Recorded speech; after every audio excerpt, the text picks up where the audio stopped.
Hello friends, welcome back to our another blog. Husband boy blogs में दोबारा आप सभी लोगों का स्वागत करते हैं। और आज का जो ब्लॉग है, ये ब्लॉग एक इम्पॉर्टेंट टॉपिक के ऊपर है। तो आज का जो टॉपिक है वो है आरजीकर हॉस्पिटल में जो रेप एंड मर्डर केस जो है इसके ऊपर हो रहा है। तो बहुत दिनों से मैं एक रिएक्शन वीडियो बनाने का बारे में सोच रहा था, लेकिन उस तरीके का एक सिचुएशन या उस तरीके का मौका मुझे नहीं मिल रहा था जो आज मैं आप लोगों के सामने रखना चाहता हूँ। तो ये लगभग 10 दिन हो रहे हैं इस केस का। 9 तारीख से ये जो है घटना 9 तारीख को होता है और उसके बाद से ये आज 19th को पहुंच चुका है, 18th कंप्लीट कर चुका है और 10 दिन हो चुके हैं। तो इस बीच में केस का बहुत सारा इधर उधर हो रहा है, लेकिन सबसे पहला मैं कुछ पॉइंट बोलना चाहूँगा। तो पहला नंबर पॉइंट मैं बताना चाहूँगा कि अभी ये 2-3 दिनों में क्या हो रहा है कि सोशल मीडिया में जो है, चाहे फेसबुक बोले, इंस्टाग्राम बोले, चाहे कुछ भी बोले, तो यहाँ यूट्यूब बोले, तो इसमें क्या हो रहा है, वीडियो जो हो रहा है। तो पहली बात तो क्या था कि जो लड़की है जिनका ऊपर इस प्रकार का प्रताड़ित हुई है और जो विक्टिम है, तो उसका कोई नाम या उसका कोई फ़ोटो जो है मीडिया द्वारा कोई पब्लिश नहीं किया जा रहा था। लेकिन ये 2-3 दिन में क्या हो रहा है कि उसका नाम से लेकर फ़ोटो और जो वहाँ का जो सेमिनार रूम है वहाँ का जो फ़ोटो है, मर्डर के बाद वाला जो फ़ोटो है, वो सब अभी क्या वायरल हो रहा है। तो मैं यही वीडियो के माध्यम से यही बताना चाहूँगा, मेरा पहला पॉइंट यही रखना चाहूँगा कि आप लोग किसी के पास भी अगर इस तरीके का कोई पोस्ट आता है या आप लोगों को मिलता है, तो उसको कृपया करके आप लोग किसी भी प्लेटफॉर्म पर शेयर ना करें। ये एक अच्छी बात नहीं है। अगर मान लीजिए कोई आपकी बहन बेटी को की तरह सोचिए उसको भी, और इस तरीके से जो उसका पब्लिश हो रहा है, अगर आप एक अपने फैमिली के तौर पर सोचेंगे, उसको अपनी बहन के दीदी की तरह लेंगे, तो आप इस प्रकार का काम कभी नहीं करेंगे। आप उसके चेहरे को ब्लर कीजिए, वीडियो को ब्लर कीजिए, वो आप यूज़ कर सकते हैं, लेकिन उसको लेकर आप लोग फ्रीली आप लोग एक जो है आप अपना लाइक, आपका कमेंट, आपका व्यू बढ़ाना चाहते हैं, तो ये गलत बात है। दूसरा पॉइंट मैं ये रखना चाहूँगा कि ये जो केस जो है अभी जो चल रहा है, कोलकाता पुलिस से लेकर सीबीआई में आ गया है।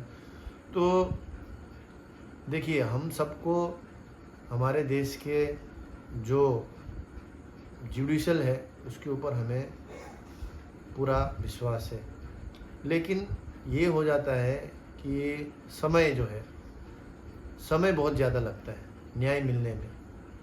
अभी केस को बढ़ा के लंबा चौड़ा कर दिया जा रहा है। हॉस्पिटल के ऊपर, हॉस्पिटल का जो रिकॉर्ड है, डॉक्टर को लेकर, पूर्व जो प्रिंसिपल है, प्रेजेंट प्रिंसिपल है, उसको लेकर खींचातानी जो हो रहा है, ये सब होता रहेगा। सबसे पहली बात, न्याय मिलना ज़रूरी है पीड़िता को और उनके परिवार को। तो यहाँ पर जो मर्डर के एक्यूज्ड हैं और जो भी इसके पीछे है, तो उसको सबसे पहले सज़ा मिले, उसको सबसे पहले निकालिए। हॉस्पिटल का रिकॉर्ड, ये वो हॉस्पिटल ये करता था, वो करता था, इन सब बातों से कोई मतलब नहीं है। वो सब बाद में भी होगा, लेकिन सबसे पहले बात है 10 दिन हो चुका है और 15 तारीख से सीबीआई ने चार्ज में लिया है और सीबीआई का जांच का भी आज 4 दिन कंप्लीट हो चुका है। और अभी हम लोग को सिर्फ यही सुनने को मिल रहा है कि ये सीबीआई को ये पता चला है, वो पता चला है, ये सबूत मिला है, लेकिन अभी तक जो मेन आरोपी है वो अभी तक नहीं मिला है। तो सीबीआई को भी और कितना समय लगेगा, इस बात को मैं रखना चाहूँगा। दूसरा पॉइंट। तीसरा पॉइंट ये है कि जो भी अभी आज ही की बात है, तो एक फुटबॉल मैच था, दुरंत कप। तो इस कप को भी, ये मैच को भी लैक ऑफ जो सिक्योरिटी फोर्स की वजह से इस मैच को भी पोस्टपोन किया गया। कोलकाता में बहुत सारा जगह में मैच के जो भी फैंस थे, जो फुटबॉल प्रेमी थे, उन लोगों ने वहाँ पर प्रोटेस्ट किया। तो आज का वहाँ का मुद्दा ही था जस्टिस के लिए, तो वी वांट जस्टिस का नारा था। तो मैं 3 नंबर पॉइंट में ये रखना चाहूँगा कि सभी को देखिए आज जो सिर्फ बंगाली नहीं, वेस्ट बंगाली नहीं, बल्कि पूरे ऑल इंडिया में और ये थ्रू आउट वर्ल्ड में भी ये एक बहुत ख़राब मैसेज जा रहा है। तो जल्द से जल्द ये प्रॉब्लम जो है सॉर्ट आउट होना चाहिए। नहीं तो इसमें क्या है कि बहुत सारे लोग हैं जो गलत तरीके से अपना यहाँ पर काम बना रहे हैं। तो अभी सबका आँख हमारे कोलकाता पर है। तो अभी यहाँ पर बिना देरी किए, और मैं सभी को इस वीडियो के माध्यम से पब्लिक को भी मैं ये बताना चाहूँगा कि आप लोग भी धीरज धरिए। इस प्रकार का जो एक वायलेंस मत कीजिए। आप लोग अपना प्रोटेक्ट कीजिए, तो उसको ठंडे तरीके से आराम से आप लोग अपना जो रैली है उसको निकालिए, उसको शांत भाव से शांत तरीके से प्रोटेस्ट कीजिए, जिसमें आपको भी सपोर्ट मिलेगा। लेकिन जहाँ पर आप होड़ दंगा, आप अगर वहाँ पर चिल्लाना शुरू करेंगे, वहाँ पर फोर्स के ऊपर झगड़ा करना शुरू करेंगे, तो इसमें आपको भी क्षति है और जो न्याय मिलने का जो है वहाँ पर भी थोड़ा बहुत इफेक्ट होगा, देर होगा, बस वही है। तो मैं चाहता हूँ कि सभी लोग, आप लोग भी शांति बनाए रखें और आप लोग भी प्रेयर कीजिए। और यही नहीं, अभी यही नहीं थम रहा है, पूरा हर दिन कहीं ना कहीं पूरे बंगाल के अंदर जुलूस निकाला जा रहा है। तो मैं चाहता हूँ कि ये जोश जो है, ये जज्बा जो है, आप लोगों का जो ये आक्रोश है और ये जो एक न्याय के प्रति जो एक विश्वास है, वो ख़त्म नहीं होना चाहिए। तो उसको भी बनाए रखिए। और इतना ही कहना चाहूँगा कि आप लोग सभी धीरज धरिए, आप लोग सभी प्रेयर कीजिए कि जो हमारी बहन है जो अब इस दुनिया में नहीं रही, तो उनके ना रहने पर भी उनको न्याय मिलना चाहिए।